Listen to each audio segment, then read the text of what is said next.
नमस्कार,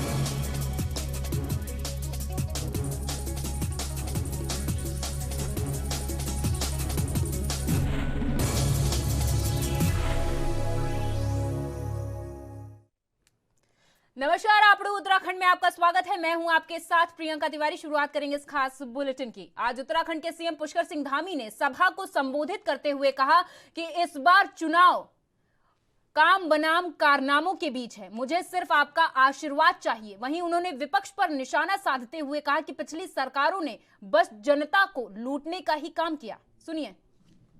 इस बार का चुनाव उन लोगों के बीच में है। एक तरफ नरेंद्र मोदी जी हैं और एक तरफ आपका एक भाई है। एक साइड तो ये है और दूसरी तरफ ऐसे लोग हैं जिन्होंने सरकारों में रहने के कारण, जब भी वो सरकारों में रहे हैं, 60 साल तक इस देश के अंदर उनकी सरकारें रही हैं और उन्होंने केवल और केवल काले कारनामे किए हैं, केवल और केवल भ्रष्टाचार किया है, केवल और केवल घोटाले किए हैं। आपने देखा होगा जब यहाँ पर 2017 से पहले कांग्रेस पार्टी की सरकार होती थी तो उस सरकार में घोटालों के अलावा कुछ नहीं होता था, केवल घोटाले होते थे। टेलीविजन पर भी आप लोगों ने देखा होगा, उस समय के मुख्यमंत्री जी कह रहे थे कि जितना लेना हो ले लो, जितना जो करना हो कर लो, मैं आंखें बंद कर लेता हूं, पूरे प्रदेश को लूट लो, पूरे देश को लूट लो। हम सब लोगों ने देखा भाइयों बहनों। और मोदी जी के नेतृत्व में पिछले 5 सालों में इस उत्तराखंड राज्य के लिए 1.5 लाख करोड़ से भी ज्यादा की योजनाएं स्वीकृत हुई हैं। आज हम उज्ज्वला योजना की बात करें, आज हम आयुष्मान भारत योजना की बात करें या कोरोना महामारी में मुफ्त का वैक्सीन का टीका लगाने की बात करें, ये टीके की कीमत यमुना जी जानती कितने रुपए की है? 1750 रुपए। एक टीका जो हमको लगता है, जो टीका लगता है, उस टीके की कीमत है 1750 रुपया। और मोदी जी ने सबको फ्री में दिया, सबको फ्री में दिया। और एक टीका नहीं, 2 टीके नहीं, अब तीसरा टीका भी उन्होंने फ्री में दे दिया। पहली एक डोज लगाई, दूसरी डोज लगाई और अब बूस्टर डोज भी लग रही है। अब बच्चों के लिए भी आ गया, 15 साल से 18 साल के बच्चों के लिए भी, हर वर्ग के लोगों के लिए आ गया।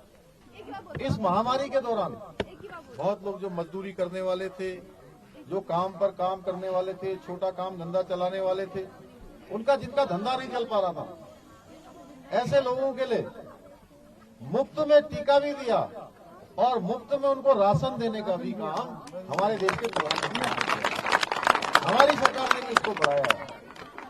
ऐसे अनेकों काम, 5 लाख रुपए तक का इलाज। भाइयों बहनों, मैं आपसे अब फिर कह रहा हूं, अगर आप लोगों में से किसी ने अगर आयुष्मान भारत योजना का कार्ड नहीं बनाया है तो आयुष्मान भारत योजना का कार्ड आज ही बनवा लीजिए। और उस योजना का कार्ड बनाने से देखिए, कई बार बीमारी हमको बताकर नहीं आती है कि बीमारी आने वाली है, कोई समस्या होने वाली है। उस समय अगर वो बीमारी आएगी, कोई समस्या आएगी, आपके घर में पैसा नहीं भी होगा, आपके पास साधन नहीं भी होंगे, अगर आपके पास वो कार्ड होगा तो खटीमा में आगामी विधानसभा चुनाव को लेकर सीएम पुष्कर सिंह धामी ने कहा कि अब की बार चुनाव में हमने कहा है कि काम बनाम कारनामे के बीच आपको चुनना है। लोगों ने प्रधानमंत्री मोदी की ओर से 5 साल में किए गए काम को देखा है और उन कारनामों को भी देखा है जो कांग्रेस के समय में होते थे।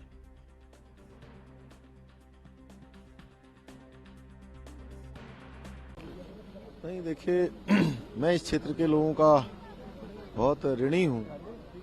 इन्होंने मुझे, जब मैं पहली बार लड़ा, दूसरी बार लड़ा, हर बार मुझे अपना आशीर्वाद दिया।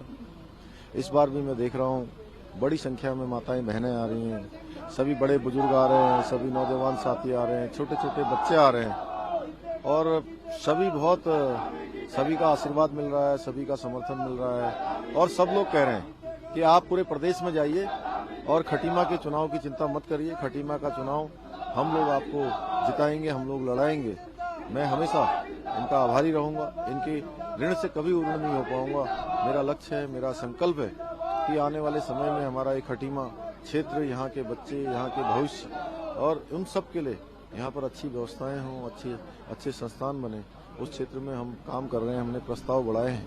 आने वाले समय में बहुत सारी योजनाओं को यहाँ पर क्रियान्वित करना है, बहुत सारी योजनाओं को लाना है।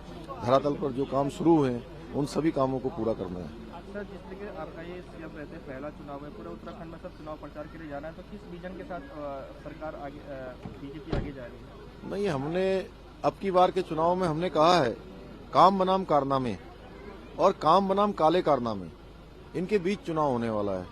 और इसमें लोग माननीय प्रधानमंत्री नरेंद्र मोदी जी के द्वारा जो यहाँ काम किए गए हैं, पिछले 5 सालों में 1.5 लाख करोड़ की योजनाएं यहाँ के लिए स्वीकृत हुई हैं, अन्य अन्य योजनाएं स्वीकृत हुई हैं और जनता ने इस 5 साल के कार्यकाल को देखा है, इस समय को देखा है, इन कामों को देखा है और दूसरी तरफ उन कारनामों को भी देखा है जो कांग्रेस के समय में होते थे। इसलिए फर्क दोनों में साफ है। इसलिए उत्तराखंड की जनता कारनामों को न चुनकर कामों को चुनेगी और बड़े प्रचंड बहुमत की सरकार भारतीय जनता पार्टी की बनाएगी, अपना आशीर्वाद देगी। सर, किशोर उपाध्याय जी ने बीजेपी का साथ आ गए हैं, सर क्या कहना चाहते हैं? नहीं, किशोर जी हमारे बड़े पुराने वरिष्ठ नेता हैं, वो आए। तो वहीं उत्तराखंड के सीएम पुष्कर सिंह धामी ने डोर टू डोर कैंपेन किया, जहां उन्होंने जनता को संबोधित करते हुए कहा कि इस बार का चुनाव काम बनाम कारनामे के बीच है। सुनिए। हर क्षेत्र में हम काम कर रहे हैं। भाइयों बहनों, जितना समय मुझे मिला है उतने समय में मैंने कोशिश करी है कि अपने राज्य को आगे ले जाऊं, अपने बच्चों के लिए कोई काम करूं, आने वाली पीढ़ियों के लिए काम करूं, हमारे भविष्य का निर्माण कैसे हो उसके लिए काम करूं। कोई न कोई हमने रास्ता निकाला है। मैं आज आप सबके बीच में कहने आया हूँ, एक तरफ हमने बताया कि इतने काम किए हैं, ये तो हमारे काम है, ये चुनाव भी काम बनाम कारनामे, दूसरी तरफ कारनामे करने वाले लोग हैं। उन्होंने अपने समय में कोई काम नहीं किया, केवल कारनामे किए हैं, काले कारनामे किए हैं, भ्रष्टाचार किया है, घोटाले किए हैं, बड़े बड़े काले काम किए हैं। एक तरफ वो है और एक तरफ हम हैं। भाइयों बहनों, अब की बार का चुनाव इसी के बीच में होने वाला है।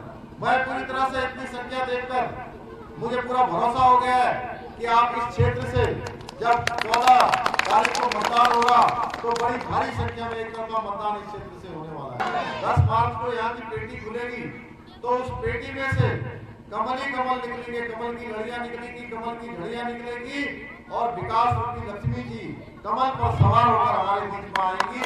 भाई बहनों, इतना ही कहते हुए कि आप चूंकि बहुत सारे कार्यक्रम है, यहाँ से अभी कपकोट जाना है, दौराहाट जाना है, फिर हरिद्वार जाना है, देहरादून जाना है, पूरे दिन भर का कार्यक्रम है। आप सबके बीच का हूँ, आप सबके पहुँच का हूँ। एक और चीज कहना चाहता हूँ, क्योंकि मैं बार बार नहीं आ पाऊंगा, इस बार के चुनाव की जिम्मेदारी अब आप सबकी होगी कि नहीं होगी? उत्तर प्रदेश विधानसभा चुनाव 2022 के रण में गृह मंत्री अमित शाह कूद चुके हैं। आज गृह मंत्री अमित शाह उत्तराखंड के रुद्रप्रयाग पहुंचे, जहां उन्होंने कार्यक्रम को संबोधित करते हुए विपक्ष पर निशाना साधा और कहा कि उत्तराखंड में संघर्ष किया गया है, कांग्रेस के अत्याचारों से सहा गया है। सुनिए। उत्तराखंड वासियों ने उत्तराखंड की रचना के लिए संघर्ष किया, कांग्रेस पार्टी के दमन को सहा। आज भी कौन भुला सकता है रामपुर तिराहे की घटना को, जो हमारे उत्तराखंड के नौजवान अपने अधिकार के लिए लड़ते लड़ते शहीद हुए और संघर्ष को कांग्रेस दमन के माध्यम से दबाने का काम करती थी। अटल जी की सरकार आई तब अटल जी ने उत्तराखंड की रचना और आज हमारा उत्तराखंड एक राज्य के रूप में भारत के नक्शे पर प्रस्तावित हुआ है। उस वक्त मैंने कहा था कि अटल जी ने उत्तराखंड को बनाया है, मोदी जी उत्तराखंड को संभालेंगे। और तो आज 5 साल के बाद मैं आया हूं, तब मैं हिसाब किताब लेकर आया हूं कि हमने जो वादे किए थे वो हमने बहुत तत्परता के साथ समयबद्ध। गृहमंत्री अमित शाह ने उत्तराखंड के रुद्रप्रयाग में संबोधित करते हुए विपक्ष पर निशाना साधा और कहा कि पिछली सरकारों ने भ्रष्टाचार और घोटाले किए हैं, जबकि हमारी सरकार पर ना ही भ्रष्टाचार का कोई आरोप आया है और ना ही घोटालों का। सुनिए। और नरेंद्र मोदी जी ने इसको भाषणों में नहीं, सरकार की योजनाओं में चरितार्थ करने का कहा। मित्रों, 2022 में फिर से 5 साल के लिए उत्तराखंड में एक सरकार बनाई। मैं आप सभी से अपील करता हूं, आपने कांग्रेस की सरकार देखी, रावत जी की सरकार देखी, घपले, घोटाले, भ्रष्टाचार, sting operation, Bharatiya Janata party की सरकार में 5 साल में एक भी भ्रष्टाचार का आरोप सरकार पर विरोध पक्ष भी नहीं लगा पाया। अगले 5 साल तक हम एक अच्छी काम करने वाली, स्पीड के साथ काम करने वाली और पारदर्शी सरकार देने का वादा करते हैं। ढेर सारी पार्टियां लड़ रही थी, मगर यहां पर कांग्रेस पार्टी और भाजपा के बीच में ही मुकाबला है। कांग्रेस के सरकारों को फेल सरकार का उपनाम दिया जाता है और भारतीय जनता पार्टी की सरकार को डबल इंजन की सरकार का उपनाम दिया जाता है। मित्रों, डबल इंजन की सरकार। अगर यहां सरकार बदलती है तो 12,000 करोड़ का 4 धाम का और वेदर में रोड भेजेंगे, मगर रावत साहब उसको पूरा नहीं किए। हम योजनाएं तो भेजेंगे, मगर वो गैस का सिलेंडर उन दलित महिला के घर में पहुंचने नहीं। हम शौचालय बनाने के लिए पैसा तो भेजेंगे, मगर वो शौचालय वहां पहुंचने नहीं। मित्रों, उन्होंने मनी ऑर्डर की सरकारें चलाई थी, हमने आत्मनिर्भर सरकार बनाना चाहते हैं। इस देवभूमि में युवाओं को पहाड़ पर से पलायन न करना पड़े, इस प्रकार की सरकार यहां पर लाना चाहते। हरीश रावत जी ने अंततोगत्वा इधर उधर कर अपनी सीट तो निश्चित कर ली। काफी इधर उधर हुई, यहां जाऊंगा, वहां जाऊंगा, वहां जाऊंगा, ना फिर यहां आऊंगा, अंत में कहीं पर सेट हो गए। मगर मैं हरीश रावत जी को इतना ही काम में बात कहने आया हूं कि बहुत कर लिया आपने उत्तराखंड में, अब हमारे युवा मुख्यमंत्री का बात है। मित्रों, मैं हरीश रावत जी को आज उत्तराखंड की देवभूमि में पूछने आया हूं। हरीश जी, आप जरा बताइए कि आपके नेतृत्व में उत्तराखंड में इंफ्रास्ट्रक्चर के क्या बड़े काम हैं, आप गिना सकते हैं?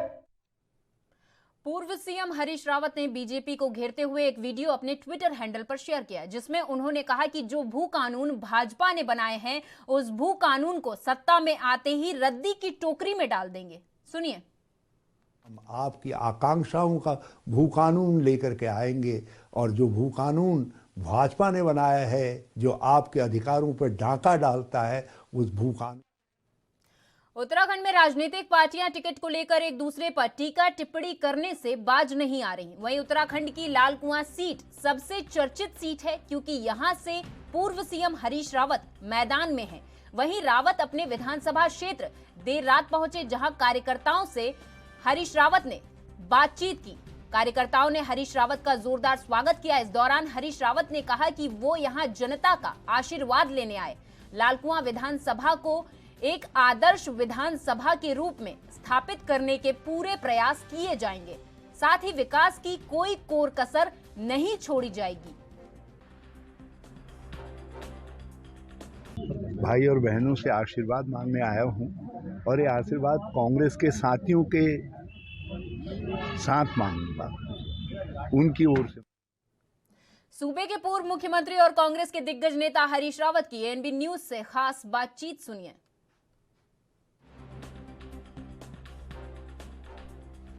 हरीश रावत आज नामांकन करने पहुंचे हैं। बहुत बड़ा दिन है, सबकी चाहत हरीश रावत के नाम से। सर, बहुत बड़ा दिन है लालकुआं विधानसभा क्षेत्र के लिए, आप पहुंचे हैं, सबकी चाहत हरीश रावत, क्या बोलेंगे? लोगों का आशीर्वाद है।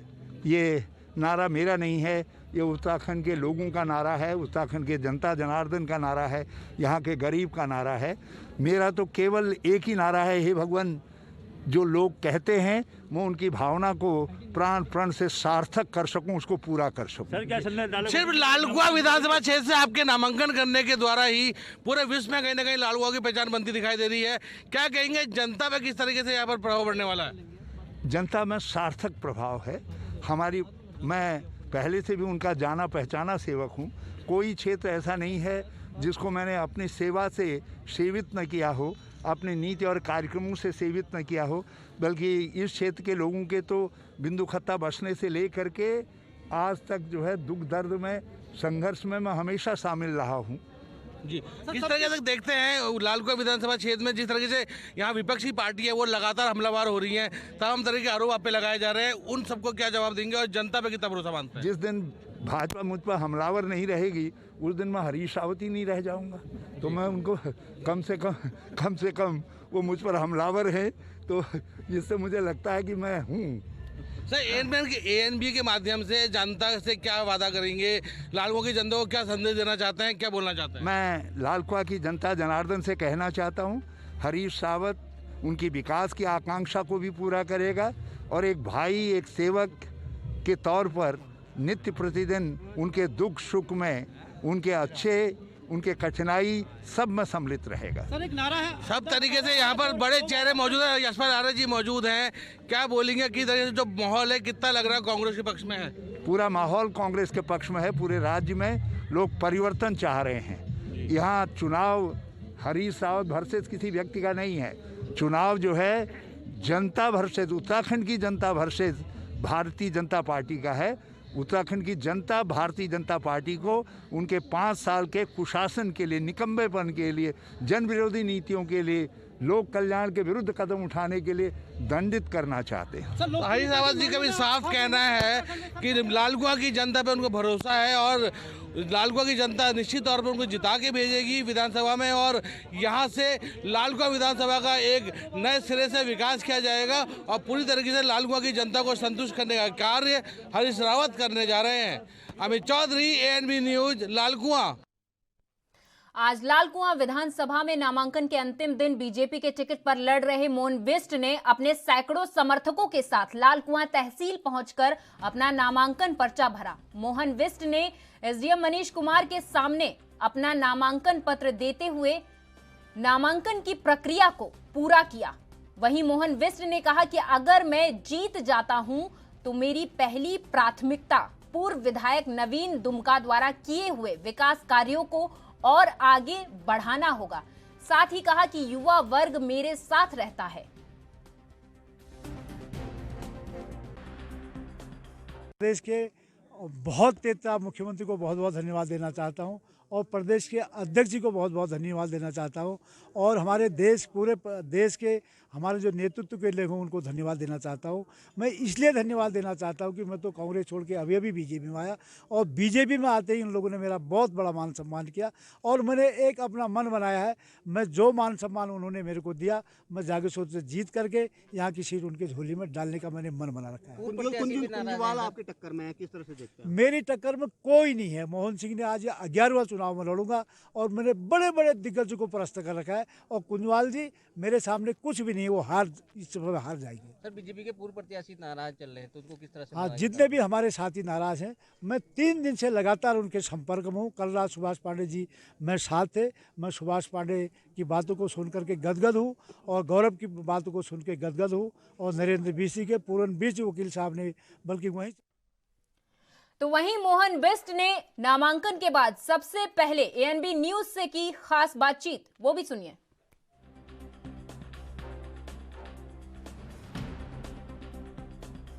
लालकुआ विधानसभा क्षेत्र से मोहन बिष्ट को आशीर्वाद दिया गया है और आज वो अपना नामांकन करने आए। आप देख सकते हैं भारी संख्या में यहाँ लोग जुटे हुए हैं।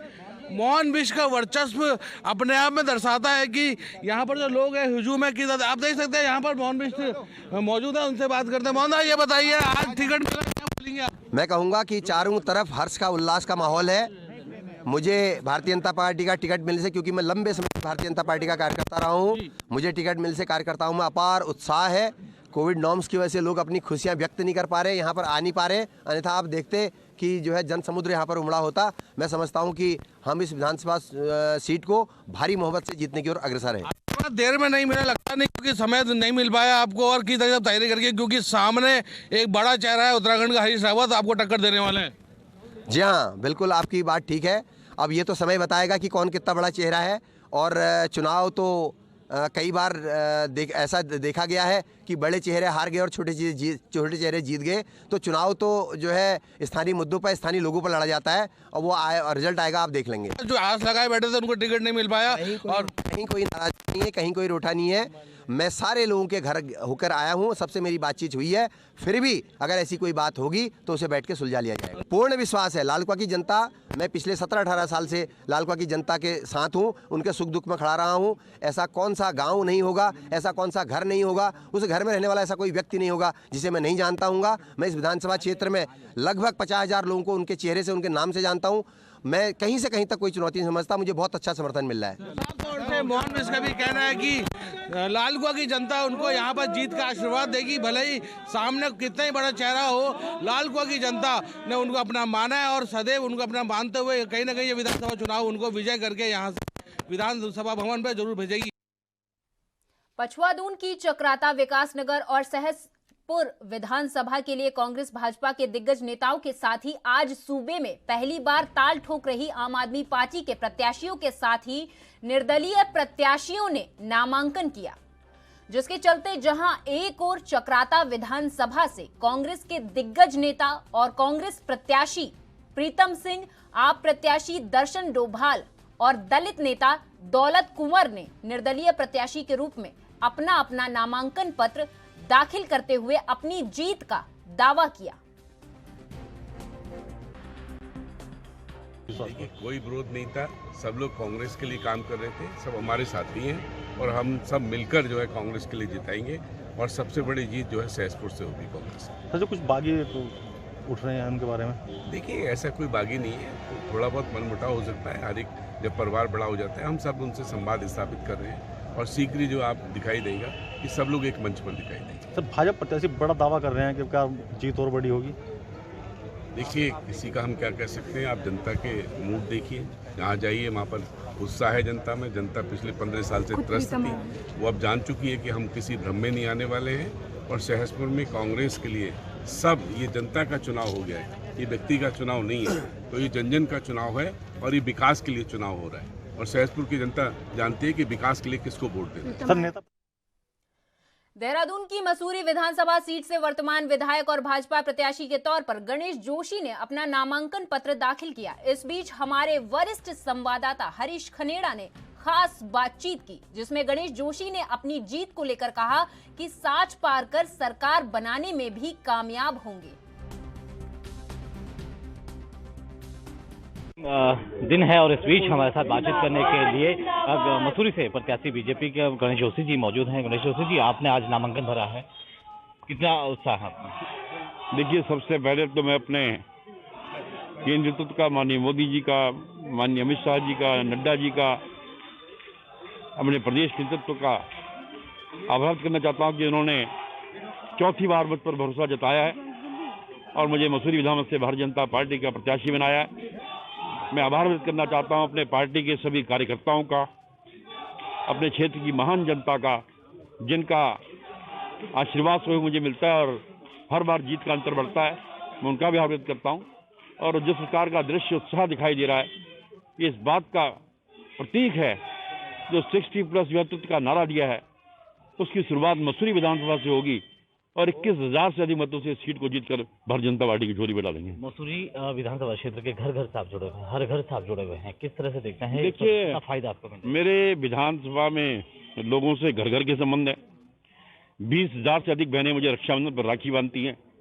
अब उनका कैलकुलेशन कर लो, 20,000 मेरी बहनें होंगी तो मेरे भांजे भांजियाँ कितने होंगे और मेरे जीजा बहनों ही कितने होंगे। तो इसलिए मुकाबला एक तरफा है, भारतीय जनता पार्टी की जीत सुनिश्चित है और यही कारण है कि आज अन्य दलों के लोग, कांग्रेस के लोग पार्टी छोड़कर भारतीय जनता पार्टी में आ रहे हैं। इस बार इस चुनाव को आप चुनौती मानते हैं क्या? बिल्कुल चुनौती तो होती है। चुनौती मेरी स्वयं से है कि मैं अपनी परफॉर्मेंस को कितना अच्छा कर सकता हूँ, कि मैंने जितनी बार चुनाव लड़े जीत के अंतर को बढ़ाया है, तो मेरी चुनौती स्वयं से है और हमारे कार्यकर्ताओं ने उस चुनौती को स्वीकारा है। मेरी जनता ने मुझे विश्वास दिलाया है, हम उस चुनौती को भी स्वीकार करेंगे। युवा मुख्यमंत्री और 60 पार का नारा इस बार है, उसकी शुरुआत मसूरी विधानसभा से होगी और 21,000 से अधिक मतों से सीट जीतकर भारतीय जनता पार्टी की झोली में डालेंगे। धन्यवाद बातचीत करने के लिए। तो ये थे हमारे साथ मसूरी विधानसभा से गणेश जोशी, जिन्होंने कहा कि 21,000 वोटों से वो एक बार फिर भारतीय जनता पार्टी की झोली में सीट को डालने का काम करेंगे। अपने सहयोगी रमन जायसवाल के साथ हरीश खन्ना, न्यूज़ देहरादून। कुमाऊं की 29 सीटों में 25 सीट जीतने का दावा अल्मोड़ा में महिला कांग्रेस की राष्ट्रीय महासचिव एवं मीडिया कोऑर्डिनेटर आकांक्षा ओला और कैप्टन प्रवीण डाबर ने किया। उन्होंने मीडिया से बातचीत करते हुए कहा कि आज भाजपा सरकार द्वारा पूर्व सैनिकों को गुमराह किया गया है। उन्होंने प्रधानमंत्री पर आरोप लगाते हुए कहा कि आज 1 रैंक 1 पेंशन के नाम पर सिर्फ धोखा दिया जा रहा है, मात्र दावा किया जा रहा। उन्होंने दावा करते हुए कहा कि आज सेना में कुमाऊं के सबसे अधिक लोग हैं जिनका सीधा फायदा कांग्रेस को मिल रहा। उन्होंने कहा कि 29 में से 25 सीटों पर कांग्रेस जीत दर्ज कर रही है। देखिए, मैं तो कल ही आया और कुछ पूर्व सैनिकों से मैंने बात करी, दूसरे लोगों से बात कर रहा हूं। इसके बाद मैं हल्द्वानी जाऊंगा कल और उसके बाद मैं गढ़वाल रीजन में जाऊंगा। तो अभी तो मैं केवल कुमाऊं की बात कर सकता हूं। मेरा ऐसा अनुमान है कि जो यहाँ पे 29 सीटें हैं कुमाऊं में, मुझे तो ऐसा लगता है कि कांग्रेस पार्टी को, मुझे बताया गया है कि यहाँ पे 20 से 22 सीटें आ जाएंगी, लेकिन मेरा अपना अनुमान है कि हम ये 25 सीटों तक पहुँच सकते हैं। उसका कारण ये है कि कुमाऊं में बहुत ज़्यादा पूर्व सैनिक हैं और पूर्व सैनिक के अगर आप परिवार जोड़ लें। और मेरे साथ इस खास बुलेटिन में फिलहाल इतना ही। आगे और खबरें देखने के लिए बने रहिए एनबी न्यूज़ के साथ। नमस्कार।